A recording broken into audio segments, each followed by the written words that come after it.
함께하여 주소서. 살아계신 예수님의 이름으로 감사하며 기도합니다. 아멘. 할렐루야. 할렐루야. 네, 우리 옆에 계신 분들에게요 인사 한번 나눌까요? 참 잘 오셨습니다. 사랑합니다. 축복합니다. 네, 이렇게 인사 나누실 때는요 옆에 보시면서 아유 내 옆에 있어야 되는데 없는 사람들 있잖아요. 관심도 갖고 아이고 이 사람이 왜 오늘 안 왔을까 생각하시면서 기도해 주시기를 부탁드리겠습니다. 자, 이스라엘의 역사에 대해서 제가 한번 생각을 해봤습니다. 이스라엘의 역사에 대해서 생각을 해보니까 출애굽이 기억이 나더라고요. 그리고 먼저 광야 시대가 기억이 났습니다. 광야는 40년이잖아요. 40년 동안 농사를 지은 것도 아닙니다. 그리고 광야였어요. 어디에 흐르는 샘물이 있는 것도 아닙니다. 어디에서 그냥 강이 호수처럼 흘러가고 있는 것도 아닌데 수백만의 사람들이 먹기도 하고 마시기도 하고 은혜로서 살았다는 것입니다. 특별히 우리가 성경 말씀을 보면 하나님이 말씀하시지 않는 게 있어요. 내가 이스라엘 백성을 위해서 옷을 지어주었다. 내가 이스라엘 백성들을 위해서 신발을 만들어줬다. 하신 적은 없습니다. 근데 광야 40년의 역사를 보면 한 번도 이스라엘 백성들이 발가벗고 다닌 적이 없습니다. 한 번도 신발이 없어서 그 누구도 맨발로 다닌 사람들은 없어요. 하나님께서 다 은혜로 공급해 주신 것입니다. 저는요 우리 고향군사교회 성도들 보면 그런 생각이 듭니다. 참 힘들고 어려운 시절들을 보냈잖아요. 그 힘들고 어려운 시절들을 우리가 광야 같은 인생으로 보낸 사람들이 아닙니까? 생각해보면 하나님의 은혜가 우리를 먹이셨고 하나님의 은혜가 오늘 우리가 살 수 있도록 도와주신 거 아니에요? 그 은혜 가운데 오늘 우리가 있는 것 아니겠습니까? 이 이스라엘 백성들이 드디어 약속의 땅에 들어갔습니다. 뭐 약속의 땅에 들어가서는 자기 힘으로 살았습니까? 약속의 땅에 들어가니까 기름지고 또 이 풍요로운 곡식들이 가득합니다. 그런데 거기에서 이스라엘 백성들은 환영받는 소년이 아니에요. 왜? 그 땅을 이미 차지하고 있는 족속들이 있지 않습니까? 그들하고 전쟁을 해야 되는데 성경을 보니까 하염없이 높아요. 게다가 그들이 가지고 있는 무기는 필요합니다. 이스라엘 백성들 광야 40년을 생각을 해보면 무기가 있겠어요? 그냥 짱돌 들고 올라가서 싸우는 거예요. 창과 칼을 대신해서 이 짱돌 들고 올라가서 그냥 싸우는 거고 그 높은 성벽을 넘어야 하는데 어떻게 차지할 수 있겠습니까? 이 25년의 전국전쟁 되돌려보면 그 모든 것이 다 은혜였다는 것입니다. 그런데 여기서 끝이 아니죠. 이제 남아있는 족속이 있잖아요. 이 전국전쟁이 끝나고 이 영적 리더십을 가졌던 여호수아는 죽고 이제 남아있는 이 토착 인민들과 계속해서 전쟁을 치러가면서 그렇게 살아야 하는데 그 세월이 350년입니다. 오늘 본문은요 바로 이 350년의 끝자락을 이야기하고 있는 거예요. 이 끝자락을 이야기하고 있는데 가만히 보니까 은혜로 살아오고서 그 인생을 은혜로 살아오고서 그 인생의 끝자락에 보니까 영적으로 암울한 시대적 배경을 이루고 있더라는 겁니다. 지금까지 살아온 건 은혜인데 인생의 말년에 영적인 어둠을 경험하는 거죠. 여러분요 은혜로 살아왔다고 해서 여러분의 끝이 이 성령 충만, 이 영성 충만이라고 장담할 수는 없습니다. 언제든지 우리도 이 영적 어두움에 빠질 수 있어요. 영적 침체에 빠질 수 있습니다. 저는요 오늘 말씀을 통해서 그런 영적 침체에 이 어려움을 겪고 있는 분들이 있다면 오늘의 말씀이 여러분들에게 그 회복의 길을 제안해 줄 수 있을 것이라 기대를 합니다. 오늘 그런 이 영적인 아픔을 겪고 있는 분들이 있다면 말씀을 통해서 교훈을 얻으실 수 있기를 바랍니다. 자, 첫 번째입니다. 영적 침체의 시대예요. 이 영적 침체의 시대. 이 사무엘 있죠? 이 친구들이 사무엘서를 보고 있잖아요. 이 사무엘서를 보는데 사무엘이 언제 태어났나 궁금하잖아요. 지금 이 시대적 배경이 어디인가 궁금하잖아요. 기브온 선지자가 이 사사가 있습니다. 이 사사의 말씀을 보면 기브온이 있죠. 그리고 우리가 잘 아는 삼손이 있습니다. 이 삼손이 있는데 기드온과 삼손 사이에는 이 사사가 죽고 다시 사사가 일어나서 활동하는 이 중간 시기에는 50년의 공백 기간이 있어요. 바로 그때입니다. 그때가 이 사무엘의 엄마 한나가 기도하고 있는 바로 이때예요. 이때인데 이 기본이 죽고 삼손이 활동하는 그 공백의 기간에 바로 이때 하나님께서 어린 사무엘을 만나주시기도 하는 때이기도 합니다. 사무엘도 사사 중에 하나였고 사사 시대가 끝나는 시점의 영적 분위기를 성경은 우리에게 뭐라고 말씀하시는지 한번 보도록 할게요. 우리 사사기 21장 25절 말씀 우리 화면 보고 함께 읽어보도록 하겠습니다. 다 같이요. 시작. 그때 이스라엘 왕이 없으므로 사람이 각기 자기의 소명에 오는 대로 행하였더라. 아멘. 이 사사기의 마지막 부분입니다. 이 사사기의 영적 분위기를 묘사해주고 있는 거예요. 이스라엘이 누굽니까? 이스라엘, 이 이름의 뜻이 뭐예요? 하나님의 백성이, 직역하면 하나님의 백성입니다. 이스라엘. 너는 내 백성이고 나는 너의 하나님이다. 너는 내 백성이고 나는 너의 왕이다. 라는 뜻이 이스라엘이에요. 이스라엘. 근데 이 이스라엘의 영적 분위기를 뭐라고 묘사합니까? 그때 이스라엘에 뭐가 없었다고 해요? 왕이 없었다고 말합니다. 왜 왕이 없는 거예요? 이스라엘 백성들이 하나님을 가리켜서 하나님은 더 이상 우리의 왕이 아닙니다. 우리는 하나님의 백성이 아닙니다라는 이 성극기 이게 이루어지고 있는 거예요. 이런 영적 분위기가 이루어지고 있는 겁니다. 또 이 사사기의 이 마지막 시대가 영적으로 암울했다라는 증거는요, 제사장들의 타락이 있습니다. 우리가 잘 아는 대로 엘리에게는 두 아들이 있었죠. 이 두 아들이 참 그 바른 영성을 배우지 못했어요. 그래서 성경에서 수종들은 여인들과 동침하기도 하고 또 이 사람들이 드리는 예물 중에 좋은 것으로 스스로를 살찌우는 그런 사람들이었습니다. 근데 여기서 끝이 아니에요. 종교 지도자들의 타락이 여기서 끝이 아닙니다. 사무엘의 집에도 이 영적 침체가 있었다는 거예요. 엘리의 집만 그런 게 아닙니다. 이 당시 이스라엘 전반적인 분위기였다라는 겁니다. 이 역대기 6장에 보면 이 사무엘의 아버지 엘가나의 족보가 등장을 합니다. 근데 이 엘가나의 족보를 소개를 할 때 뭐라고 시작하냐면 레위 아들들은 이라고 시작합니다. 레위 아들들. 무슨 뜻입니까? 엘가나가 레위 지파라는 거예요.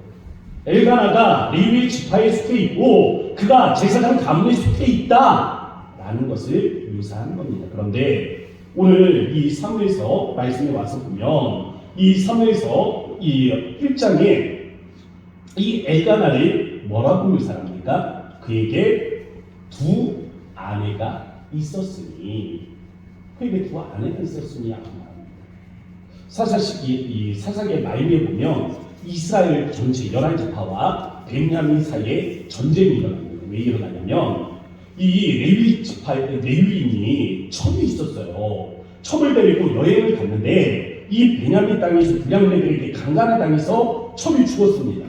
이 레위인이 화가 나서 이 시신을 토막을 내요.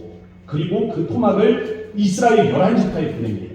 그러니까 이 11지파에서 깜짝 놀란 거죠. 얼마나 놀라겠어요. 그래서 전쟁이 일어납니다. 그런데 저는요, 사건의 발단을 이야기하는 거예요. 사건의 발단을 보세요. 사건의 발단이 뭐였습니까? 레위인에게 뭐가 있었어요? 첩이 있었어요. 첩. 하나님이 세워놓으신 결혼제도가 있습니다. 근데 이 결혼제도가 누구의 가정을 통해서 지금 파괴되고 있는 거예요? 레위, 종교 지도자.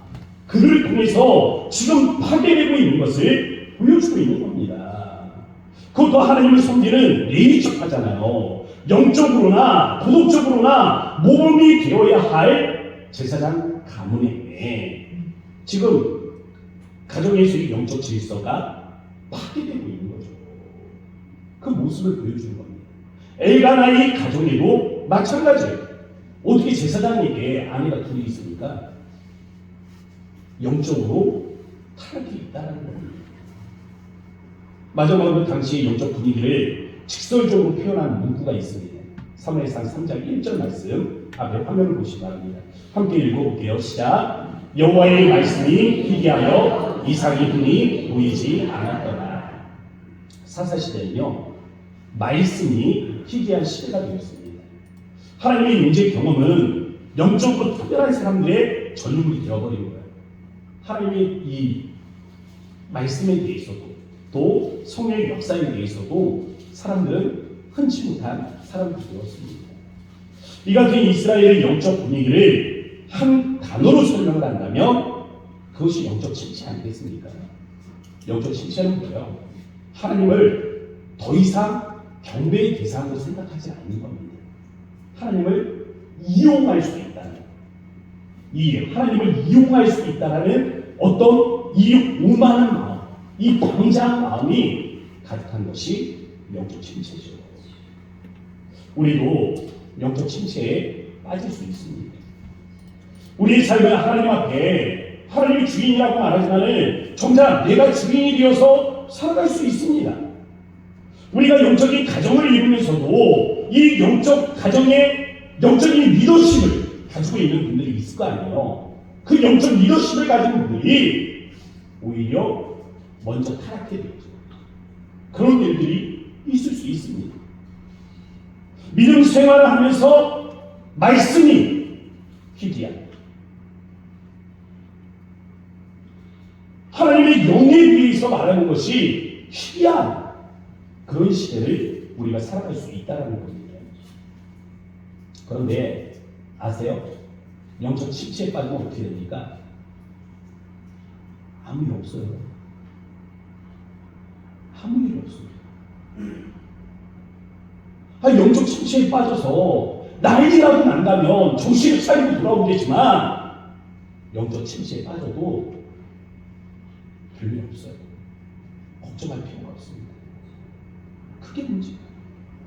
지금 당장 어떤 일이 일어나지 않으니까 영적 침체에 빠져도 심각성이 일어나지 않는 거예요. 그러나 우리가 성경을 통해서 얻을 수 있는 교훈은 무엇입니까? 그 영적 침체는 불운의 전조예요. 언젠가는 이 영적 침체로 인해서 우리가 예상하지 못한 일들을 접하게 되는 겁니다. 알 수 없는 시간과 방법에 의해서 영적 침체에 통한 어느 날 갑작스러운 일들이 일어나게 되는 거죠. 감당할 수 없는 일들이 찾아오게 되는 겁니다. 그렇게 영적 침체는 서서히 그 미움을 쌓아오다가 한 번에 몰아쳐 오게 되는 것입니다.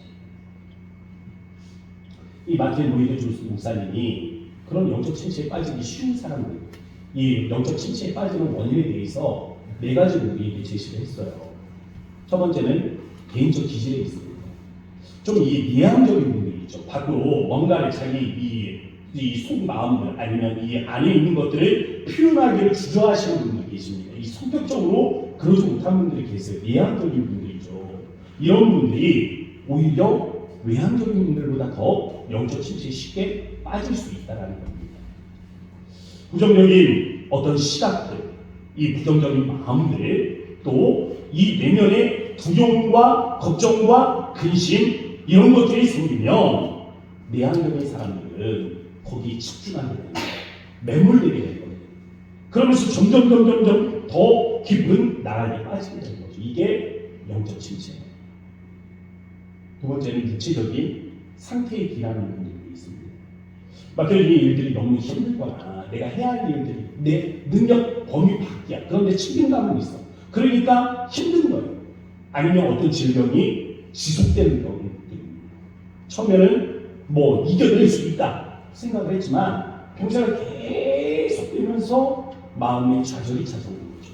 그러면서 겪게 되는 영적 침체.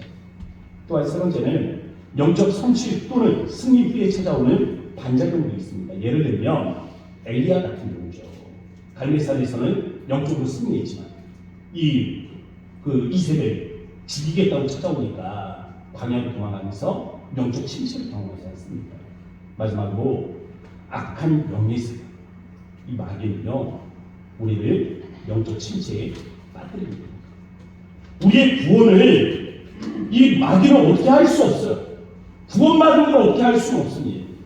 그렇지만 우리 영적 상태를 흔들어 놓을 수가 있어요. 침체에 빠지게 할 수 있는 겁니다. 저는 두 번째 영적 침체의 영향에 대해서 말씀드리려고 합니다. 거기 부제에 보시면 뭐라고 되어 있어요? 타인이 지옥인다라고 그렇게 제목을 지었죠. 이 영적 침체의 영향은요 보통 사람을 통해서 다가오는 거예요. 사람이 지옥이 되는 삶을 사는 거죠. 영적 침체는 우리 영적인 공허함에 대해서 말하고 있습니다. 저는 잠수함을 한번 생각해봤습니다. 잠수함이 뜨잖아요. 물 위로 뜨잖아요. 뜨려면 어떻게 해야 됩니까? 안에다가 산소를 집어넣죠. 그래서 우리 영화에 보면 잠수함이 밑에 있다가 이제 뭐 위로 올라올 때 보면 갑자기 위에서 뭐가 치 하면서 산소가 공급되는 것을 우리가 볼 수가 있단 말이에요. 구력으로 뜨는 거잖아요. 그럼 반대로 심해 깊은 곳으로 가라앉으려면 어떻게 해야 됩니까? 산소를 빼내는 거예요. 산소를 빼내는 겁니다. 영적 침체의 원리가 이와 같습니다. 우리 안에 있는 하나님과 관련된 모든 요소들을 하나씩 제거시켜버리는 거죠. 하나님에 대한 우리의 베풀어 주신 은혜, 우리가 지금까지 살아온 것이 하나님의 은혜 때문이었다라고 고백하는 그 은혜에 대한 감사의 기억들을 지워버리는 겁니다. 그 감사했던 순간들의 기쁨과 감격들을 지워버리는 거예요. 하늘 보좌에 앉으신 하나님에 대한 예배와 찬송과 기도의 순간들, 그것들을 지워버리는 거죠. 믿음의 사람들에게 말씀을 지워버리고 쉽게 하게 만드는 겁니다. 그럼 결국 그 마음에 남아있던 믿음까지도 사라지게 되겠죠. 하나님에 관한 아무 기억이 남아있지 않게 되는 겁니다. 이렇게 하나둘 빠져나가서 완전히 비어있는 상태. 그 영혼이 공허하고 그 영혼이 허무한, 이 공허와 허무가 가득한 그 상태를 우리 영적 침체라고 말할 수 있습니다. 이 부분을 제가 생각하면서 이 영적 공허함이 어디에 있을까 생각을 해보니까 풍선 있죠? 풍선에다 여러분 바람을 넣지 않습니까? 오 하고 불어넣으면 풍선이 몸집을 부풀잖아요. 근데 이 몸집을 오 하고 더 불어넣으면 더 커지지 않습니까? 근데 이 큰 풍선을 만들어 놓으면 어때요? 불안하잖아요. 어디로 튈지도 모르는 불안함을 가지고 있습니다. 우리의 마음이 공허함으로 가득 차 있는 거하고 똑같다니까요. 작은 충격만 가해보세요. 이리 퐁, 저리 퐁. 그냥 휘충휘충 날아가지 않습니까? 작은 바람만 콕 불어도 큰 둥치가 휘휘 그렇게 떠다니잖아요. 얼마나 불안합니까? 폭우라도 내리는 날 한번 상상을 해보세요. 두두두두두 막 전쟁이 나는 것처럼 요란한 소리가 내잖아요. 딱 그런 이 영적 침체에 빠져있는 사람, 교회에서는 직분을 맡아서 큰 사람인 줄 알았는데 이 영적 침체에 빠져있는 사람을 보면 겉은 이렇게 큰데 그 속이 공허하니까 그저 요란한 소리만 내고 그저 이리 튈지 저리 튈지 그냥 이리 비청 저리 비청 그 심지를 내리지 못하게 되는 겁니다. 바로 이런 사람들이 영적 침체에 빠진 사람들이죠. 이스라엘이 겪고 있는 영적 침체는요, 믿음의 사람에게서 하나님만 쏙 빼게 되면 공허밖에 없다는 것을 보여줍니다. 제사장의 집에 아내가 둘이 있어요. 제사장의 집에 아내가 둘이 있다는 것은 영적 침체를 보여주는 거 아닙니까? 그 결과가 무엇입니까? 두 아내가 늘상 싸우는 거예요. 한나의 마음이 괴롭습니다. 그녀의 마음을 괴롭히는 게 뭐예요? 아이가 없다는 게 아닙니다. 한나를 괴롭히는 건 분인나예요. 6절에 보면 분인나를 가리키는 특별한 수식어가 있습니다. 그의 적수. 그의 적수. 프랑스 철학자 장폴 사르트르라는 분이 계십니다. 이 장폴 사르트르가 쓴 희곡이 있어요. 닫힌 방이라는 제목의 희곡입니다. 이게 어떤 내용이냐면 쬐만한 방이 있습니다. 이 쬐그만 방이 있는데 쬐그만 방에는 창이 있어요.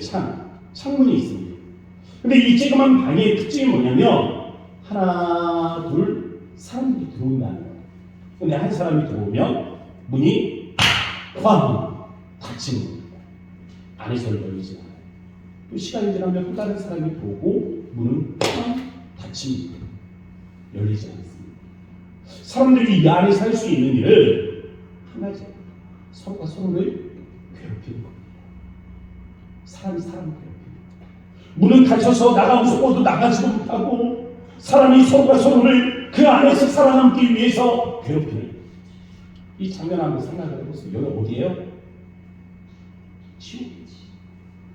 지옥 같은 삶. 바로 그 장소입니다. 닫힌다. 요즘 인터넷으로 만화를 보거든요. 예전에는 만화책으로 보셨잖아요. 이제 요즘 세대는 만화책으로 안 봅니다. 이 인터넷에 들어가서 삭삭삭삭 이렇게 넘겨가면서 보는데 이 삭삭삭 이렇게 넘겨가면서 보는 거를 웹툰이라고 해요. 근데 이 웹툰에 보니까 타인은 지옥이다라는 이 웹툰이 있습니다. 또 보니까 드라마로도 만들어졌더라고요. 인기가 있으니까 그렇게 만든 것 같습니다. 그런데 타인은 지옥이다. 사람이 지옥이다. 이 말을 한 사람이 뭐냐면 여러분에게 앞에서 소개해드린 사르트르예요. 사르트르. 어떻게 보면 우리의 삶의 현실이 이와 같지 않습니까? 직장에서 만난 누군가는 정말 그렇게 느껴지는 사람이 있을 거예요. 아, 저게 정말 인간인가? 집안에서 늘 속을 끓이는 이 만난 같은 존재. 늘 고집덩어리. 그러면서 마음이 생각하죠. 더 이상 저것들과는 내가 살 수가 없다. 이제는 그 사람, 이 사람도 아니야. 저것들, 이것들. 어떻게 보면 교회 안에서 그렇지 않습니까? 이것저것 사람으로 생각하지 않는 거죠. 사물처럼 그렇게 생각합니다. 이렇게 사람과의 관계에 문제를 겪고 있는 분들이 있다면 그가 닫혀진 방에 살고 있는 사람인지도 모른다는 것입니다. 그런데 이 작은 방에 뭐가 있습니까? 창이 있어요. 작은 창이 있습니다. 우리의 삶을 보면 모두가 이 닫힌 방에 살고 있다 할지라도 창이 있다라는 거예요. 창. 모든 사람들의 삶에는 창문이 있다라는 겁니다. 이 창을 통해서 이 작은 공간 밖에 세상을 보게 되는 거죠. 그리고 창 밖의 세상을 창 안으로 들어와서 살 수가 있는 겁니다. 창을 보면서 생각을 하는 거죠. 야, 저렇게 아름다운 세상이 있구나. 아, 저 아름다운 창 밖의 세상이 내게도 이루어지는 날이 올 수 있겠구나. 뭐 이런 생각들을 갖는 겁니다. 그럼 지금 우리가 사는 세상은 좀 누추할 수 있어요. 보잘것없을 수도 있죠. 그렇지만 창 밖의 세상, 그 세상을 바라보면서 야, 나도 저런 아름다운 세상에 살고 싶다라는 마음을 갖는다든지 아니면 창 밖의 세상을 내 안에 끄집어 들어와서 살 수가 있다는 거예요. 믿음이 바로 이 창문과도 같다는 겁니다.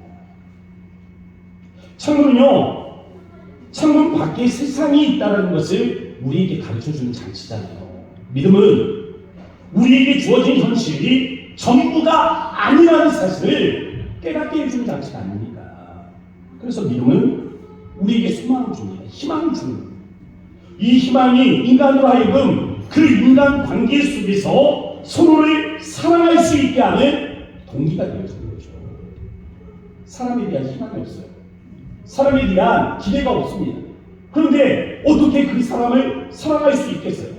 사람에 대해서 기대하는 게 없는데 어떻게 그 관계가 지속이 될 수가 있겠습니까?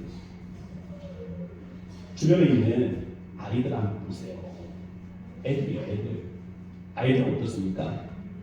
아이들은 미숙합니다. 들어올 때 보세요. 떠들면서 들어오잖아요. 아이니까 떠들면서 들어오지. 안 그렇습니까? 아이들은요, 이기적이에요.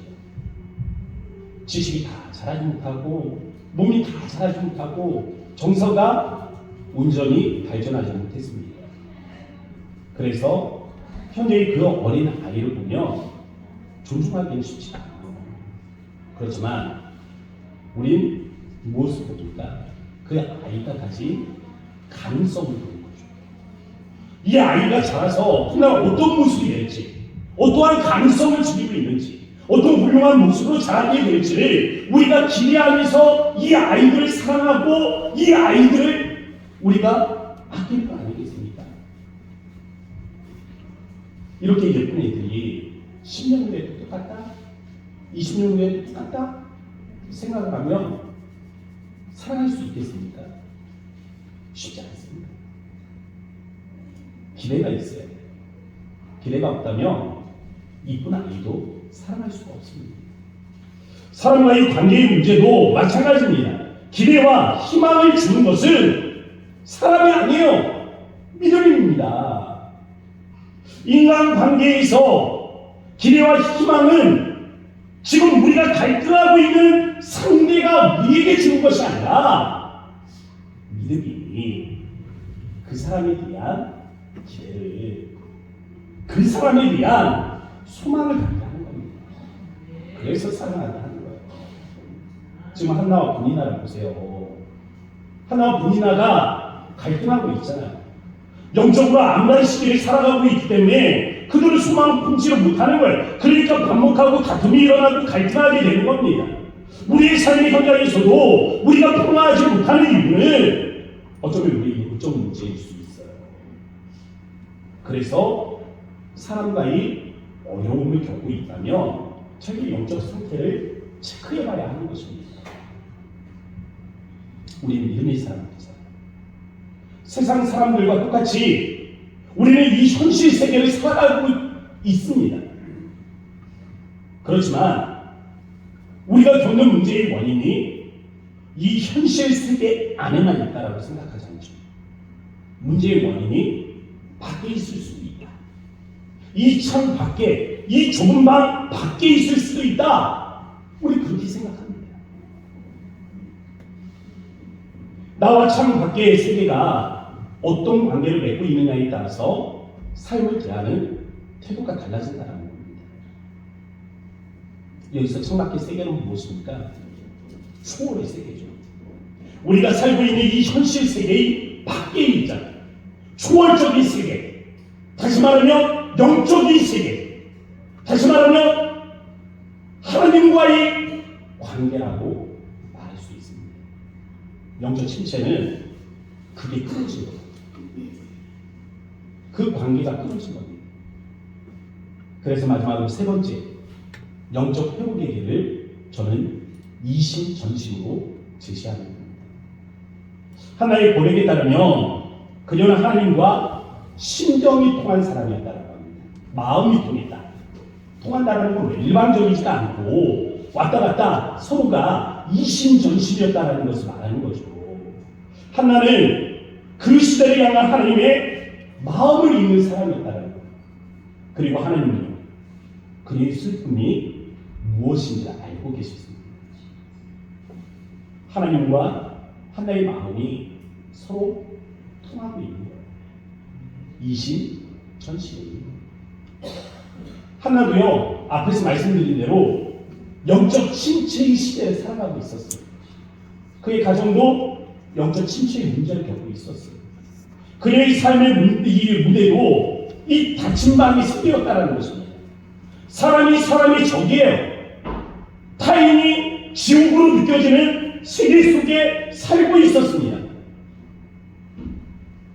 그러나 한나는 작은 창을 통해서 이 작은 방 밖에 세계를 볼 수 있는 여인이었다는 겁니다.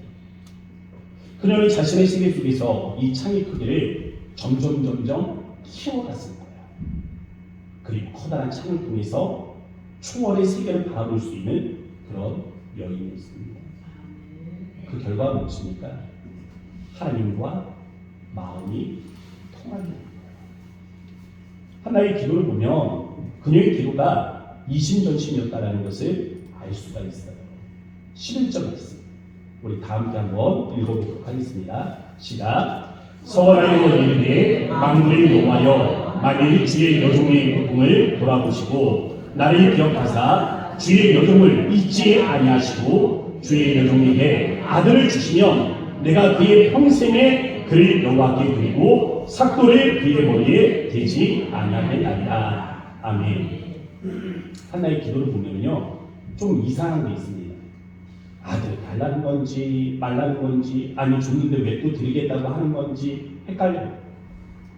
어떤 사람들은 이 소원에 초점을 갖는 분들이 계실지도 모릅니다. 사무엘을 제사장으로 드렸다. 모르고 하는 얘기죠. 아까 역대기 6장에 보면 이미 사무엘의 집은 레위의 자손입니다. 태어나면 수명적으로 성전에서 봉사를 운명해요. 그를 드리거나 말거나 성전에서 일할 제사장의 가문입니다. 근데 뭐예요? 아들 낳고하면 제사장으로 드리겠습니다.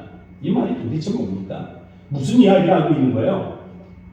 하나는 아들을 주시면 그의 평생을 하나님 앞에 드리겠다라고 말하는데 이것은 하나님이 지금 이 시대 속에서 찾고 있는 온전한 제사장이고 제사장의 집에 무엇이 찾아왔어요? 영적 침체가 찾아왔잖아요. 엘리의 아들들은 타락했고 사무엘의 아버지는 두 아내를 맞이하고 있고 영적 침체가 온 제사장의 가문을 뒤덮고 있는 이 시대에 하나님께 구별된 거룩한 사람으로 특별히 나시림의 규례를 쫓아 머리에 삭도를 대지 않으므로 거룩한 사람으로 구별하여 드리겠습니다. 지금 이 기도를 행하고 있는 건 아닙니다. 하나님은요, 하나님은 한나가 필요한 것이 무엇인가? 하나님이 원하는 것을 무엇인가 알았다는 것입니다. 이게 이심전심이에요. 저는 그래서 여러분들에게 묻고 싶은 겁니다. 여러분들은 이 시대에 하나님이 원하시는 것이 무엇인지 알고 계십니까? 하나님의 마음이 어떤 것인지 아세요? 알아야지 정상. 하나님 우리를 알고 계시잖아요. 하나님이 우리를 알고 계시다면 우리도 하나님을 알아야죠. 이게 정상이죠. 근데 우리가 모른다면 그것은 우리가 영적 침체에 빠져있다는 것입니다. 모든 작은 방에는 창이 있다니까요. 근데 이 창을 어디에다 두었는가를 우리가 생각해봐야 되는 겁니다. 이 방에, 이 건물의 저 꼭대기에다 쬐그만 창을 만들어 놓으면 바깥 세상이 보이겠습니까? 이 방에 이 바닥에다가 창문을 만들어 놓으면 여러분 그 창이 보이겠어요? 이 작은 방 밖의 세상을 보지 못하니까 여기서 그냥 아웅다웅 싸우면서 사는 것이 이 지옥과 같은 삶 아니겠습니까? 저는 여러분의 삶에 창을 만들 수 있도록 그 창을 통해서 영의 세계를 바라보고 초월의 세계를 바라보며 하나님의 마음을 바라볼 수 있는 그 창이 여러분의 마음에 뚫려있길 바라요. 그 창을 날마다 키워가십시오. 날마다 조금씩 더 키워가세요. 그 창을 키워서 우리가 하나님의 마음을 이해할 수 있는 순간 우리는 이 영적 침체의 늪에서 빠져나올 수가 있는 겁니다. 우리 모든 고향공산교회 성도들 이와 같은 은혜가 충만하게 주의 이름으로 축복합니다. 우리 함께 마음을 모아서 기도하도록 하겠습니다. 우리 기도의 제목을 붙잡고 기도하셨으면 좋겠습니다. 그런 말씀 가운데서 우리가 영적 침체의 문제에 있다면 우리가 이곳에서 나올 길은 이심전심입니다. 우리가 하나님의 마음을 이해하는 거예요. 우리의 마음에 영의 세계를 바라볼 수 있는 창이 있고 이 창을 통해서 하나님의 세계를 바라보며 그 초월의 세계를 바라볼 수 있는 마음이 충만하기를 위하여 여러분 기도하셨으면 좋겠습니다. 그런 말씀에 은혜를 기억하면서 함께 기도하도록 합니다. 주의 이름 한번 부르시고 간절한 마음으로 기도합시다. 주여 아버지 하나님 감사합니다. 주님이 하나님 우리 하나님 주신 이 말씀 하나님 우리가 하나님 주차 아버지 우리가 하나님 나아가기를 원합니다. 우리가 하나님 주신 하나님 우리가 하나님 쫓아가며 아버지 우리가 하나님 구하게 하시고 주의 하나님 우리가 하나님 구하게 하시며 주님 우리 향한 하늘이 하나님 놀라우신 은혜들이 우리 하나님 이루어질 수 있도록 하나님의 꿈시기를 원합니다. 은혜를 하나님 구하시고 이 말씀이 하나님의 기름 위에 주의 하나님의 역사를 일어나게 하셔서 아버지 우리가 하나님 하늘이 하나님 하나님 위하시 우리들을 우리가 하나님 사랑하며 주님 우리에게 하나님께서 하나님의 주신 이 영혼의 하나님 천국을 통하여 아버지 우리가 하나님 주님의 하나님 세계 아버지 주님의 마음을 아버지 알게 하시고 아버지 마음을 그가볍게 우리가 하나님의 영적 아버지 하나님의 침체의 문에서 빠져나올 수 있고 아버지의 삶이 하나님을 도와주시기 바랍니다. 사랑의 하나님 고맙 감사합니다. 오늘 주신 말씀 가운데 우리에게 은혜를 주시니 감사합니다. 먼저는 우리의 영적 상태를 하나님 우리가 점검하며 하나님 스스로 하나님 우리가 영적 침체에 빠져있는 것은 아닌지 우리의 영적 수준을 점검할 수 있는 지혜가 있도록 주여 함께하여 주옵소서. 하나님 거기에 은혜를 주셨으니 이 영적 침체에서 빠져나올 수 있는 하나님 영의 창이 열려주기를 원합니다. 하나님 저 초월의 세계를 바라보며 하나님 저 영의 세계를 바라보고 하나님의 그 말씀의 세계를 바라보므로 하나님의 마음을 알고 또한 이심전심 우리의 필요로 하시는 주님 앞에 하나님 우리가 이 세계를 향한 하나님의 마음 하나님의 소원 하나님의 그 갈망을 깨닫는 은혜를 있게 하여 주셔서 하나님 우리가 하나님의 마음을 깨달을 때 우리 영적 침체에서 빠져나올 수 있는 은혜가 있도록 또한 은총을 더하여 주옵소서. 살아 역사하신 예수님의 이름으로 감사하며 기도합니다. 아멘. 우리 다 함께 자리에서 일어나셔서 찬송가 455장입니다.